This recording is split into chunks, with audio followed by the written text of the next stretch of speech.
Mahsa Amini, seen here on the night she died, exiting a vehicle that belongs to Iran's morality police.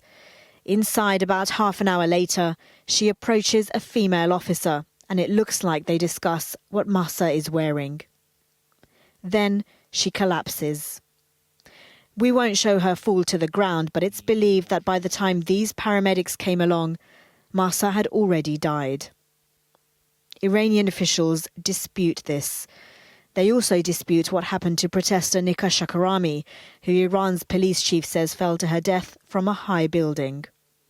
Her face, cheekbones and teeth were ruptured.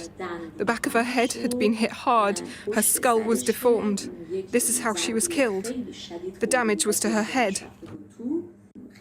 On the morning of her funeral, they stole her body, and without telling any of us, they buried it in a remote village under tight security conditions.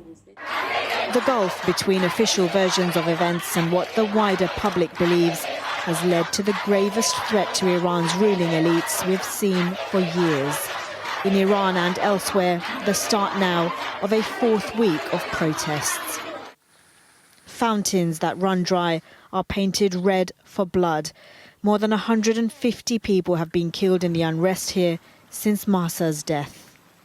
Freedom for Iran! Freedom for Iran! These protests can bring about change, according to those who have gathered here in London today, thousands of them, who say there will be a revolution.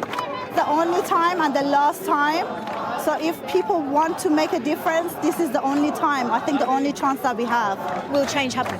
Of course, 100%. Maybe not today, maybe not tomorrow, but it will come. This is evolution. We are going to be with them. Women lead protests here, as they have in Iran. The uprising, they say, already showing signs of change. Sadia Chowdhury, Sky News.